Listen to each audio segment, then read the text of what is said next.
कभी ऐसी इच्छा हुई आपको कि वापस परिवार के पास चला जाऊं पर चंचल की अवस्था होती है। आज जो हमारे बच्चे पढ़ रहे हैं, कॉन्वेंट स्कूल में पढ़ रहे हैं, पढ़ तो रहे हैं, नौकरियां तो पा रहे हैं, लेकिन उनके अंदर संस्कार नहीं है। शास्त्र जो है जब अश्वत्थामा ने छोड़ा तो भगवान को स्वयं आना पड़ा उत्तरा के गर्भ में। महाराज जी कभी जैसे आप गुरुकुल में एडमिशन करवा दिया आपके भाई ने, लेकिन कभी ऐसी इच्छा हुई आपको कि वापस परिवार के पास चला जाऊं पर माँ बाप की कभी याद आई हो, परिवार की कभी याद आई हो? जी, ये आपने बहुत अच्छा प्रश्न पूछा है। देखिए, बाल्यकाल की जो अवस्था होती है वो चंचल की अवस्था होती है। उस समय थोड़ा स्थिरता कम होता है, लेकिन हमारे यहाँ कहा गया ज्ञाने न हीना पशु भी समाना। आज जो हम लोग ज्ञान अर्जित कर रहे हैं वो सिर्फ जीविकोपार्जन चलाने के लिए अर्जित कर रहे हैं। आज जो हमारे बच्चे पढ़ रहे हैं, कॉन्वेंट स्कूल में पढ़ रहे हैं, पढ़ तो रहे हैं, नौकरियां तो पा रहे हैं, लेकिन उनके अंदर संस्कार नहीं है, उनके अंदर अध्यात्म नहीं है, उनके अंदर अपने धर्म ग्रंथ के प्रति निष्ठा नहीं है। उसका मुख्य कारण है कि ज्ञान कौन सा प्राप्त कर रहे हैं। ये आपको स्थिरता दिलाने वाला जो ज्ञान है वह वेद शास्त्रों का है। जब वेद शास्त्रों का आप अध्ययन करेंगे तो आपको ये सब चीज़ों से विरक्ति होना प्रारंभ हो जाएगा। तो उस एक समय तो मुझे लगा था, और मैं अपनी सच्ची घटना बताऊं कि इतना एक दिन हुआ कि जब हमारा 6 महीने हम गुरुकुल में रहे और बचपना था मेरा, तो कुछ बच्चे जो हैं सो एक माघ का मेला लगता है वहाँ पे। तो माघ मेले में क्या होता है कि हम लोगों को बच्चों को छूट दी जाती है कि आप जा कर के घूम सकते हैं। अब उसमें हुआ क्या कि माँ पिता का इतना याद आ रहा था मुझे, तो 2-4 बच्चों ने प्लान बनाया कि यहाँ से हम लोग भाग चलते हैं। तो उस समय उसमें मैं भी शामिल था, और हमने भी रात्रि में 1:30 बजे रात में अपने कपड़े उपड़े जो हमारे थे उसको एक मोटरी में बांधा। और उस समय बहुत सारे गार्ड भी हम लोगों की सुरक्षा में रहते थे, लेकिन उस समय हम लोग हाथों पे चल करके और किसी तरह माघ मेले में पहुँचे, और वहाँ पे किसी का अभिषेक था, उनका अभिषेक कराया। 20 रुपया उन्होंने मुझे अभिषेक में दिया, और नाव से उस पार जाना था हम लोगों को। लेकिन उसी समय हमारे गुरुजी 2-3 लोगों की ड्यूटी होती थी कि कोई भाग तो नहीं रहा है बालक। उन्होंने मुझे देख लिया और मुझे उन्होंने पकड़ लिया, और पकड़ करके जो भी हमारे साथ थे उनको भी पकड़ा और ले गए। जो हमारे प्राचार्य थे उनके पास गए, 1.5 घंटा उन्होंने मुर्गा बनाया और अच्छी सी पिटाई किया, और वो पिटाई ऐसी हुई कि मेरे जीवन को बदल दिया। और वह जीवन में वो पिटाई वो जो हमें जो मिला, वहाँ से उसके बाद कभी ऐसी मन में प्रेरणा नहीं जगी। फिर गुरुओं के सानिध्य में इतना आनंद आने लगा, और जब वेद मंत्रों को पढ़ा तो वेद मंत्रों का जब रस अपने अंदर समाहित होने लगा तो लगा कि इसके सामने संसार का जितना भी वैभव है, जितना भी सुख सुविधाएँ हैं, वह सब तुच्छ है। और फिर उसी से मैं अपनी आगे जीवन बढ़ाया।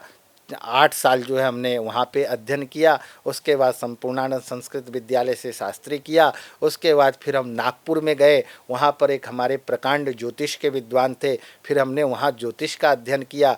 लेकिन उसके बावजूद भी मेरे जीवन में स्थिरता नहीं आई। जो जीवन में जो आनंद आना था वो आनंद नहीं आया। वैसा ही जीवन था, एन केन प्रकारेण जीवन चल रहा था, उथल पथल जीवन था। लेकिन उसी समय जैसा कि हमने बताया, वो साक्षात माँ भगवती की ही कृपा होगी कि अपने साधक के रूप में, अपने शिष्य के रूप में मुझे चुना। और ऐसे महापुरुष, दिव्य महापुरुष, क्योंकि देखिए जो अच्छे महापुरुष होते हैं, जो अच्छे साधक होते हैं, वो आपको ये सब दुनिया में दिखाई नहीं देंगे। वो बहुत गुप्त रूप से रखते हैं, क्योंकि ये साधना करने वाले बहुत गुप्त होते हैं, और ये साधना बहुत गुप्त की जाती है। हम बहुत सारे मंत्र यहाँ पर नहीं बोल सकते हैं जो आजकल लोग सोशल मीडिया पे बोल रहे हैं। ये साधना, ये मंत्र बहुत गुप्त जपने का है। और ये जो मंत्र भी दिया जाता है गुरु कांड में देते हैं, और उसके द्वारा जो जपा जाता है तभी अच्छे साधक वो होते हैं, तभी माँ भगवती की कृपा प्राप्त होती है, और तभी जो है माँ भगवती उसके जीवन में सुख शांति समृद्धि प्रदान करते हैं। तो वो नागा बाबा का दर्शन हुआ, और उन्होंने मुझे पात्र समझा, क्योंकि इसमें भी पात्र और कुपात्र देखा जाता है। इसमें भी हर एक किसी को जो है यह विद्या नहीं दी जाती है। जैसे कि आपने सुना होगा कि यह विद्या अर्जुन के पास था, ब्रह्मास्त्र की विद्या, और अश्वत्थामा के पास भी यह विद्या थी। ये हुआ, ये भगवान परशुराम ने भी माँ बगलामुखी की उपासना और साधना किया था, ब्रह्मा जी ने भी माँ बगलामुखी की साधना किया, नारायण स्वयं ने भगवान माँ बगलामुखी की साधना किया। तो जब परशुराम जी आए तो परशुराम जी ने उस समय मात्र एक व्यक्ति को यह साधना को दिया, और वो थे गुरु द्रोणाचार्य। और गुरु द्रोणाचार्य के बहुत सारे शिष्य हुए, लेकिन उन्होंने मात्र 2 लोगों को ब्रह्मास्त्र दिया, एक अर्जुन को दिया और दूसरा अश्वत्थामा को दिया। जबकि अर्जुन के पास जो ब्रह्मास्त्र था वो छोड़ भी सकते थे और उसको लौटा भी सकते थे, लेकिन जो अश्वत्थामा के पास जो ब्रह्मास्त्र था वो छोड़ तो सकता था, लौटा नहीं सकता था। अश्वत्थामा बलिर्व्यासो हनुमानश्च विभीषणः कृपः परशुरामश्च सप्तैता चिरंजीविना। यह 7 चिरंजीवियों में से एक है अश्वत्थामा।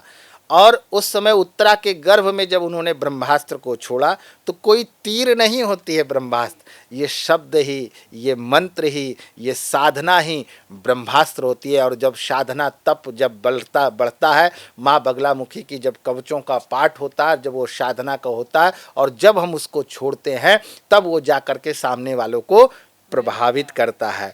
तो वही ब्रह्मास्त्र जो है जब अश्वत्थामा ने छोड़ा तो भगवान को स्वयं आना पड़ा उत्तरा के गर्भ में, और आ करके भगवान ने उस समय ब्रह्मास्त्र से परीक्षित की रक्षा किया।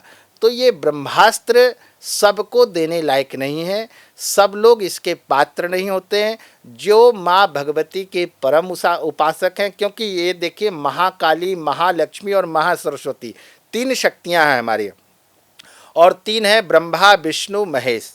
ठीक है, एक हो गया ऑपरेटर, एक हो गया जनरेटर, एक हो गया डिस्ट्रॉय, जगत का उत्पत्ति करता, स्थिति करता और लय करता, ये ब्रह्मा विष्णु महेश। उसी तरह महाकाली, महालक्ष्मी और महासरस्वती, इन तीनों देवियों का जो पावर है वो माँ पीताम्बरा बगलामुखी में एक साथ समाहित है। और ब्रह्मा विष्णु महेश की जो तीनों की ताकत है वो एकजुट होकर के माँ भगवती पीताम्बरा बगलामुखी में साधक उपासना में ये पावर है।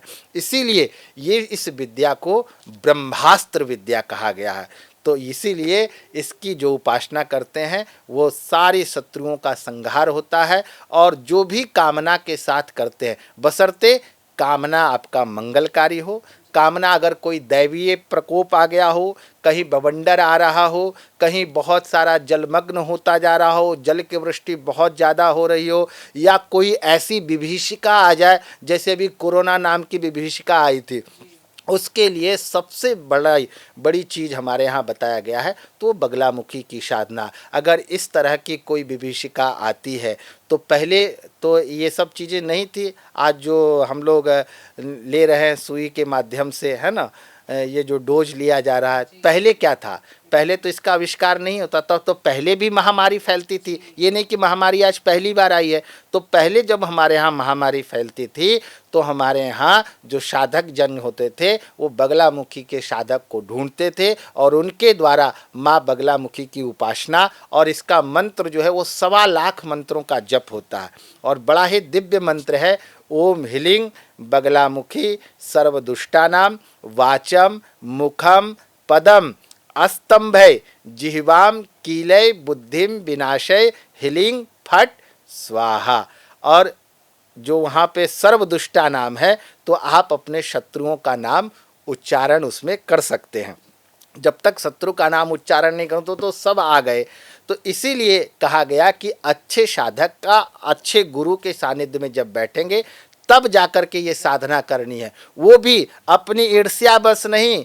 किसी से ईर्ष्या हो गया तो उसको मारने के लिए हमने इस अस्त्र का उपयोग कर दिया। आप अगर ऐसा करेंगे तो वो तो नहीं मरेगा, लेकिन आपकी ज़िंदगी जो है वो नरक जरूर बन जाएगी।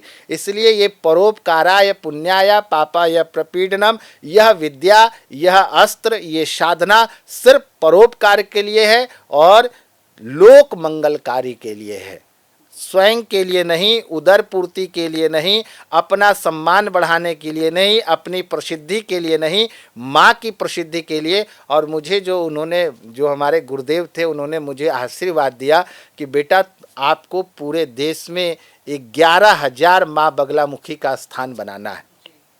अभी आप देखते होंगे 3 मुख्य स्थान हैं, एक तो नलखेड़ा में है, वो भी मध्य प्रदेश में है, एक दतिया में है, और एक कांगड़ा में है।